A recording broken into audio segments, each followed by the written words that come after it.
Good morning everyone. सो lecture number 2 management account में responsibility accounting का। तो कल हमने दो सिंपल से क्वेश्चन देखे थे जिसमें आरओआई और आरआई कैसे कैलकुलेट करना है वो देखा था। अब उसी में आगे दूसरी वैरायटी के हम क्वेश्चन देख रहे हैं। Operating result of 3 division of a company as follows. हमको 3 डिवीजन दिए हैं, division A, B and C, और उनका कुछ डेटा दिया है, sales, investment and profit before tax. फिर लिखा है the management measure performance of divisions on the basis of ROI. मतलब जो कंपनी है वो अपने डिवीजन का परफॉर्मेंस आरओआई के बेस पे डिसाइड करती है। कंपनी ने 90,000 रुपये का टैक्स पे किया है और हमको क्या कैलकुलेट करना है, return on investment before tax और return on investment after tax, assuming that taxes are collected among the divisions in proportion to their investment. तो सेकंड वाला बाद में देखेंगे। फर्स्ट वाले में सिंपली पूछा है आरओआई कैलकुलेट करो बिफोर एलोकेशन ऑफ टैक्स। आप देखो आपके पास जो प्रॉफिट पड़ा है दैट इज बिफोर टैक्स, मतलब इसमें से टैक्स माइनस हुआ नहीं है, ठीक है। और आरओआई का फॉर्मूला क्या है? आरओआई का फॉर्मूला था अपना net profit upon investment into 100। क्या हमारे पास सभी डिविजन्स का नेट प्रॉफिट है? यस है। क्या हमारे पास सारे डिवीजन का इन्वेस्टमेंट है? यस है। तो हमको आरओआई इजीली मिल जाएगा। यहाँ पे जो सेल्स की इंफॉर्मेशन दी है वो हमारे कोई काम की नहीं है, क्योंकि आरओआई के लिए हमको सिर्फ दो ही चीज़ें चाहिए थी, इन्वेस्टमेंट और प्रॉफिट बिफोर टैक्स। वो दोनों हमारे पास अवेलेबल है, मतलब हम इजीली आरओआई कैलकुलेट कर सकते हैं। चलो तो सबसे पहले डिवीजन ए का करते हैं आरओआई कैलकुलेट। नेट प्रॉफिट कितना है डिवीजन ए का? 50,000 डिवाइड बाय इन्वेस्टमेंट कितना है? 4 लाख। डिवाइड करने के बाद मल्टीप्लाई किसके साथ करना है? 100 के साथ। तो हमारा आंसर आएगा 12.5%। सेम मैनर में डिवीजन बी का करेंगे। डिवीजन बी का प्रॉफिट कितना है? 50,000 डिवाइड बाय इन्वेस्टमेंट कितना है? 5 लाख इंटू 100। हमारा आंसर आएगा यहाँ पे 10%। सेम मैनर में डिवीजन सी का करेंगे। डिवीजन सी में भी प्रॉफिट कितना है? 50,000।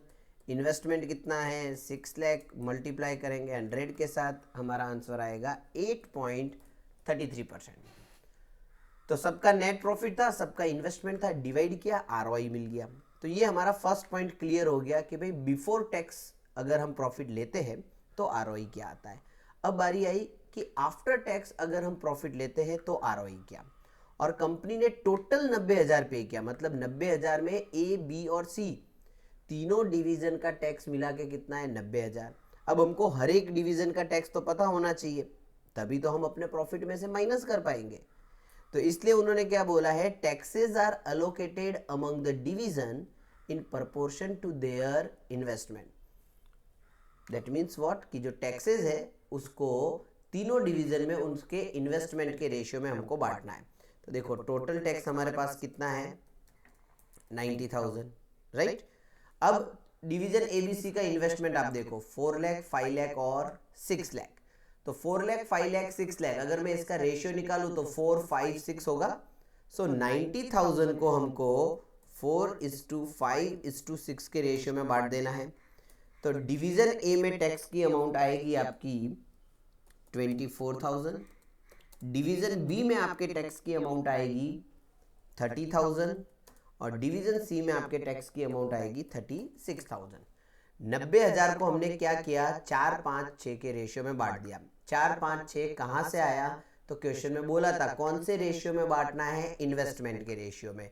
इन्वेस्टमेंट हमको कितना दिया था? 4 लाख, 5 लाख, 6 लाख, मतलब 4, 5 और 6 का ratio.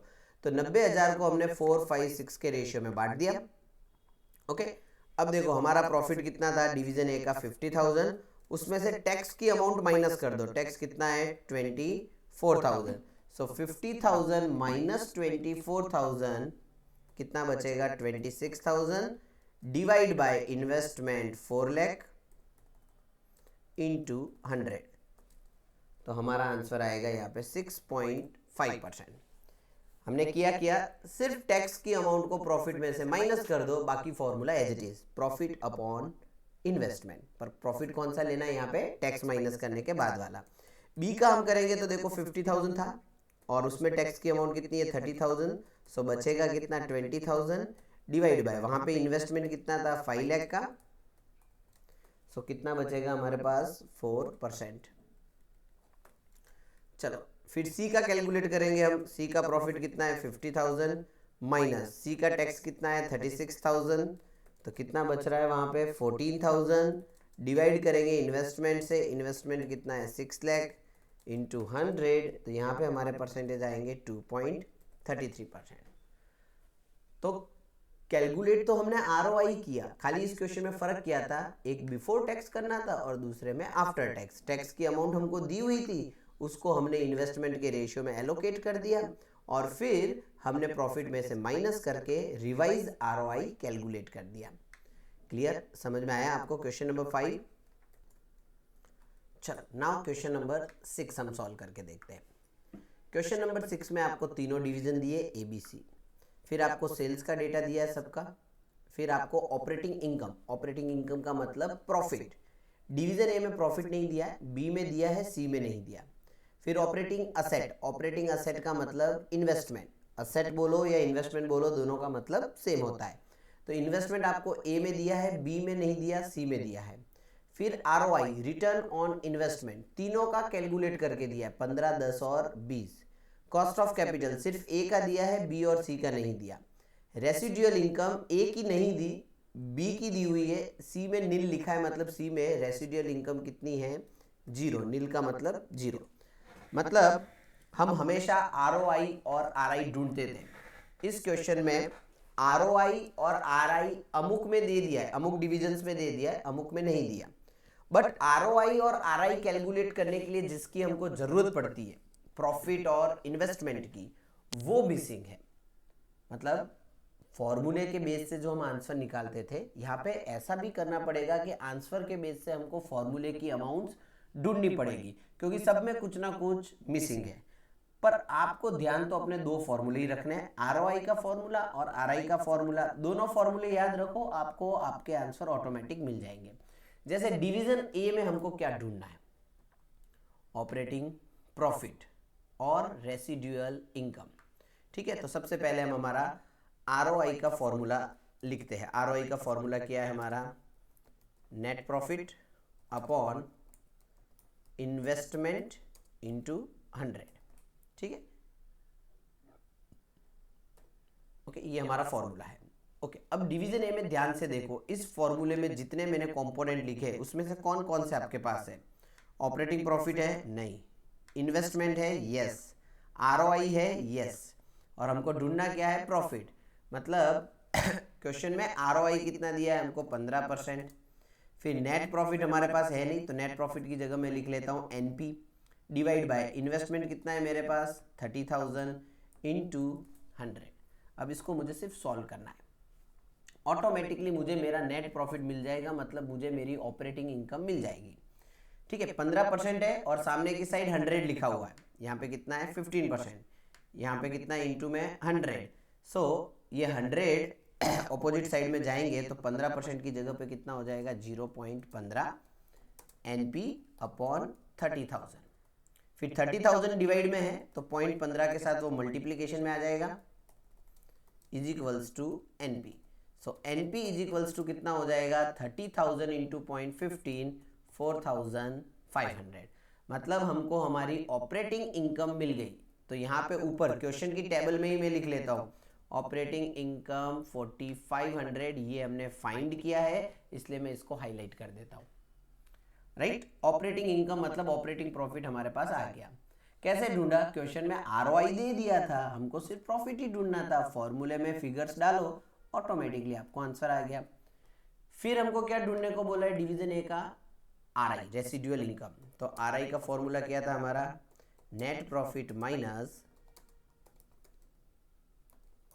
Investment into cost of capital. Cost of capital को हम केओ करके भी डिनोट कर सकते हैं, शॉर्ट नेम क्या है कॉस्ट ऑफ कैपिटल का? केओ। चलो, अब डिवीजन ए का नेट प्रॉफिट है हमारे पास, यस, अभी हमने ढूंढा था, कितना नेट प्रॉफिट आया 4,500। डिवीजन ए में इन्वेस्टमेंट कितना है 30,000। कॉस्ट ऑफ कैपिटल कितनी दी है डिवीजन ए की? 10%, सो 30,000 इंटू 10%। अब इसको सॉल्व कर देते हैं, हमारा आंसर आ जाएगा 4500, 30,000 का 10% 3000, सो हमारा आंसर आया 1500 रुपीज़। तो जैसे हम आर आई ढूंढते थे वैसे इसमें भी ढूंढ लिया। क्लियर। सो डिवीजन ए में सारी इंफॉर्मेशन क्लियर हुई। सो यहाँ पे क्वेश्चन की टेबल में ही मैं लिख लेता हूँ 1500 और इसको हाईलाइट कर देता हूँ। ओके, चलो अब बारी आई डिवीजन बी की। डिवीजन बी में भी देखो आपको आरओआई दे दिया है, और आरओआई का फॉर्मूला क्या है, प्रॉफिट अपॉन इन्वेस्टमेंट। प्रॉफिट है आपके पास लेकिन मिसिंग क्या है, इन्वेस्टमेंट। तो हम आराम से ढूंढ सकते हैं क्योंकि फॉर्मूला तो हमारा यही रहने वाला है। तो चलो डिवीजन बी में आरओआई कितना दिया है, 0.10। 10% को अब मैं डायरेक्टली क्या लिख लेता हूँ, 0.10। ठीक है, परसेंटेज का सिंबल हमने हटा दिया। इज इक्वल्स टू प्रॉफिट कितना दिया है, 25,000 डिवाइड बाय इन्वेस्टमेंट। तो इन्वेस्टमेंट तो नहीं दिया, तो इन्वेस्टमेंट की जगह पे मैं इन्वेस्टमेंट ही लिख लेता हूँ। Okay, so 0.10 is equals to 25,000 upon investment. Investment हमको ढूंढना है। ठीक है, तो कैसे ढूंढेंगे, इन्वेस्टमेंट डिवाइड में उसको अपोजिट साइड में ले जाते हैं। तो यहाँ पे हो जाएगा इन्वेस्टमेंट इज इक्वल्स टू 25,000 और 0.10 जो है वो वहाँ पे डिवाइड में आ जाएगा। सो 25,000 डिवाइड बाय 0.10। ठीक है, सो 25,000 डिवाइड बाय 0.10 आप करोगे तो आपका आंसर आएगा 2,50,000। 25,000 डिवाइड बाय 0.10, तो 2,50,000 हमारा क्या आ गया, इन्वेस्टमेंट। तो यहाँ पे ऑपरेटिंग असेट में हम इन्वेस्टमेंट की अमाउंट लिख लेते हैं 2,50,000 डिवीजन बी की। क्लियर। अब इसमें हमको और क्या ढूंढना है, cost of capital. Cost of capital क्यों ढूंढना है, क्योंकि क्वेश्चन में आपको रेसिडुअल इनकम डिवीजन बी की दे दी है, मतलब फॉर्मूला वही रखना है आपको। बट यहाँ पे अब आपके पास रेसिडुअल इनकम अवेलेबल है, मतलब आंसर कितना है आपके रेसिडुअल इनकम का, 5,000। फॉर्मूला क्या था हमारा, नेट प्रॉफिट। नेट प्रॉफिट कितना है, 25,000 माइनस इन्वेस्टमेंट कितना है, 2,50,000 मल्टीप्लाई किसके साथ करना है, कॉस्ट ऑफ कैपिटल, जो कि हमारे पास अवेलेबल नहीं है। सो फॉर्मूला कुछ इस तरीके से बना, 5,000 is equals to 25,000 profit minus 2,50,000 investment into KO. Right. चलो अब इसको हम सॉल्व करेंगे।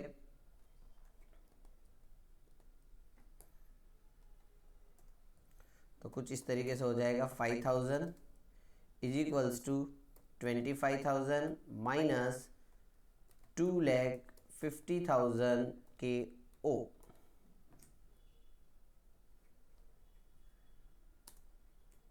राइट। ओके, अब ये 25,000 और ये माइनस के 2,50,000 के ओ जो है, सो माइनस के 2,50,000 जो के ओ है उसको हम ऑपोजिट साइड में ले जाते हैं तो वो प्लस का हो जाएगा। चलो अब हम इसको इस तरीके से लिखेंगे, 2,50,000 K O is equals to, ये 5,000 प्लस का है, वो ऑपोजिट साइड में आया तो माइनस का हो गया, 25,000 माइनस 5,000। तब हमारा आंसर बचेगा 2,50,000 K O is equals to 20,000। 25 minus 5 कितना हो गया, 20,000। सो के ओ इज इक्वल्स टू, अब 2,50,000 जो के ओ के साथ मल्टीप्लीकेशन में अब वो डिवाइड में आ जाएंगे। सो 20,000 डिवाइड बाय 2,50,000। सो के ओ इज इक्वल्स टू 20,000 को 2,50,000 से आप डिवाइड करो। ठीक है, तो आपका आंसर आता है 0.08। और अगर इसको परसेंटेज में कन्वर्ट करना है तो इंटू 100 कर देंगे, तो परसेंटेज कितने आ गए, 8%। सो कॉस्ट ऑफ कैपिटल कितनी आई हमारे डिवीजन बी की, 8%। सो डिवीजन बी में आरआई दे दिया था और मिसिंग क्या किया उन्होंने, कॉस्ट ऑफ कैपिटल, तो वो हमने फाइंड आउट कर लिया। क्लियर। फॉर्मूले वही दो यूज कर रहे हैं, बस उसके जो कंपोनेंट है उसकी अमाउंट है उन्होंने मिसिंग करके रखी हुई है। जैसे डिवीजन सी में देखो, यहाँ पे अगेन प्रॉफिट मिसिंग है, आरओआई दे दिया है, मतलब जैसा डिवीजन ए में हुआ था वैसे ही यहाँ पे है। कितने परसेंट आरओआई है डिवीजन सी का, 20%, मतलब 0.20।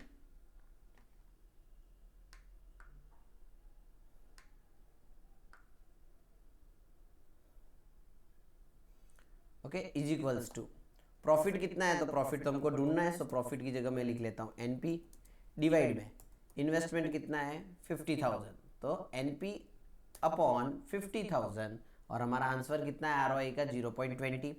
सो 50,000 जो डिवाइड में है मल्टीप्लीकेशन में आ जाएंगे, so NP is equals to 50,000 multiply with 0.20, तो 50,000 इंटू 0.20 करेंगे तो प्रॉफिट कितना आ गया हमारे पास 10,000।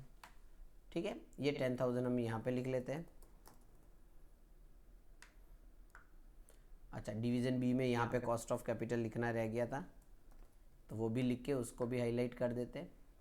ओके, चलो अब अगेन डिवीजन सी में भी हमको क्या ढूंढना है, कॉस्ट ऑफ कैपिटल, और यहाँ पे रेसिडुअल इनकम कितनी दी है 0, तो जैसा डिवीजन बी में हुआ था वैसे ही यहाँ पे होगा, residual income 0 is equals to profit है 10,000 माइनस इन्वेस्टमेंट कितना है यहाँ पे 50,000 का इंटू KO, इंटू क्या हो जाएगा KO।